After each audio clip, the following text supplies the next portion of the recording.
안녕하세요. 이경은 전도사입니다. 3월 10일 보리떡 시작하겠습니다. 오늘 함께 나눠볼 말씀은 마가복음 12장 41절에서 43절입니다. 예수께서 헌금함 맞은편에 앉아서 무리가 어떻게 헌금에 돈을 넣는가를 보고 계셨다. 많이 넣는 부자가 여럿 있었다. 그런데 가난한 과부 한 사람은 와서 렙돈 2립 곧 한 고드란트를 넣었다. 예수께서 제자들을 곁에 불러놓고 그들에게 말씀하셨다.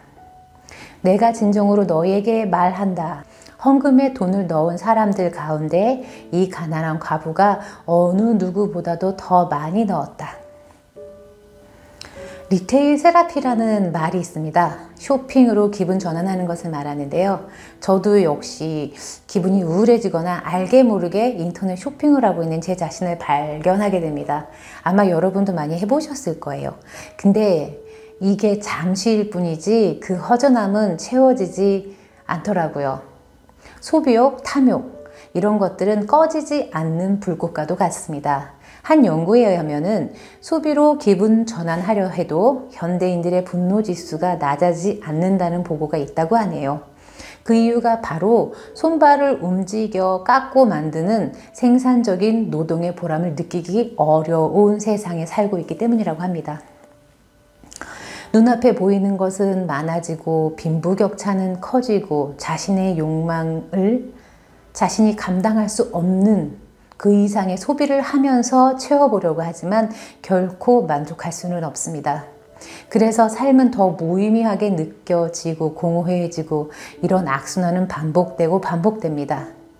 이런 현상은 단순히 물질 세계만이 아니라 시간에도 그런 것 같습니다. 하루 종일 시간 없어 라고 말하지만 막상 돌아보면은 얼마나 유익하게 시간을 썼는지 후회하곤 합니다.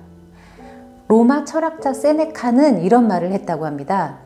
우리가 살아갈 시간이 짧은 게 아니라 너무나 많은 시간을 낭비하고 있다라고 말하고 있습니다. 예수님은 단 3년의 공생의 기간 동안 이 짧은 시간을 보내면서 놀라운 일들을 하셨습니다. 예수님의 3년간의 삶을 통하여 기독교라는 문화를 만들어냈고 단순히 종교 이상의 윤리, 철학, 가치 그리고 구원이라는 그런 것을 저희에게 주셨습니다. 단 3년이라는 시간 속에 많은 것을 가진 것 하나 없는 예수님께서는 생산해내신 것입니다. 그분은 예수님이잖아요. 하나님이시잖아요. 그러니까 가능한 것 아닐까요? 라고 말한다면 그건 어쩌면 핑계일 수 있습니다. 예수님은 철저하게 하나님이셨고 또한 철저하게 인간이셨습니다. 아파하셨고 슬퍼하셨고 배고파하셨습니다. 유혹도 있었고 욕심도 있었을 것입니다. 그렇기에 우리 인간을 충분히 이해할 수 있는 것입니다. 예수님께서는 오늘 본문의 여성에게 이렇게 말씀하고 계십니다. 이 가난한 과부가 어느 누구보다 더 많이 넣었다. 왜 이렇게 말씀하셨을까요? 단순히 이 여자가 가진 2렙돈이 그녀의 전 재산이었기 때문일까요? 또는 전 재산을 다 바치면 모두 다 칭찬을 받는다는 것을 의미할까요? 칭찬을 받는다는 것은 무슨 말이냐면요. 그 행위가 모범적이었다라는 것일 텐데 그렇다면 너희도 그렇게 살아라 라는 의미가 내포가 되어 있는 것일까요? 그러면 우리가 가진 모든 것을 다 내어놓고 전 재산을 헌금하라는 것을 우리 현대에 적용해서 우리 가진 것을 다 헌금 또는 사회 활동을 위해서 내어놓아야 한다는 것일까요? 당시 성전 체제는 하층민의 돈을 삼키는 깔때기식 구조였습니다. 어떤 경우는 과부의 가산 전체를 신앙이라는 이름으로 빼앗아가기도 했었습니다. 종교 지도자들은 무리한 요구를 그 다음에 신앙이라는 이름으로 가난한 자들의 전 재산을 헌금하게 만들기도 했고 유도하기도 했다는 것입니다. 가난한 여인이 바친 2렙돈 헌금을 보고 예수님께서 칭찬했다고 생각하면 큰 오해입니다.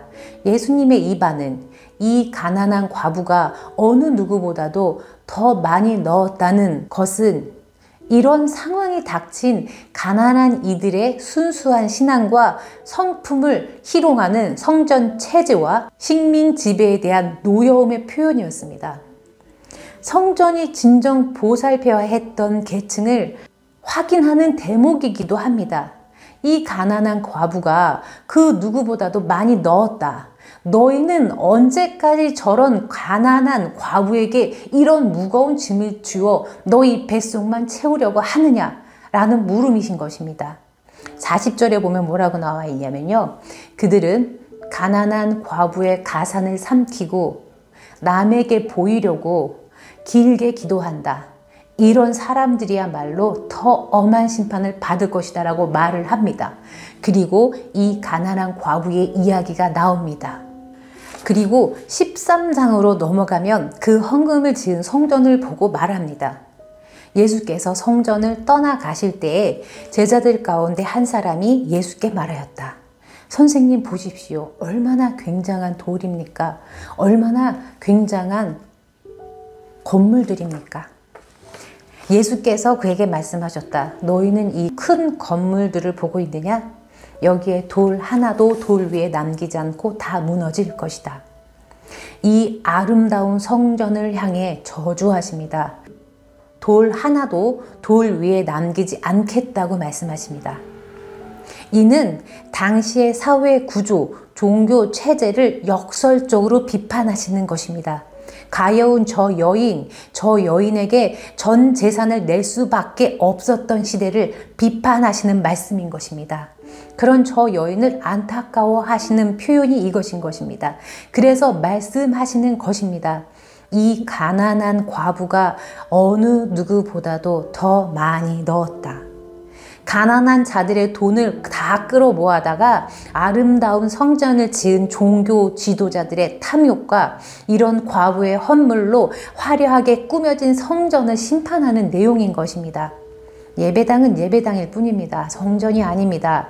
이미 충분히 가진 재물을 이제는 풀고 나누어야 마땅한 것입니다. 우리가 누리고 있는 소비 문화, 물질들, 부와 명예, 이런 것들로 우리는 만족할 수 없습니다. 우리는 우리가 낭비하고 있는 시간들을 되돌아보기보다는 오래 살고 싶어하며 내가 소비하고 있는 재물을 돌아보기보다는 더 많이 갖고 싶어합니다. 행복을 위해 소비하고 시간을 사용하지만 그러나 행복은 오히려 느껴지지 못하고 있는 역설적인 우리의 삶을 돌아보게 됩니다.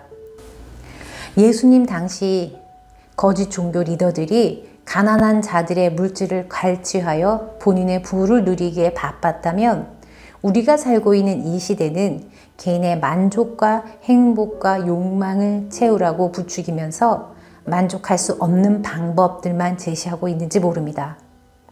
내 안의 성전이 무엇이며 내 삶의 목적과 만족은 어디에 있습니까? 내 안에 예수님은 오늘 무엇이라고 말씀하고 계십니까? 오늘도 질문을 던지면서 보리떡을 마무리하겠습니다. 오늘 나는 무엇으로 행복을 누리고 있습니까? 예수님은 내게 무엇이라고 말하고 있습니까? 기도하겠습니다.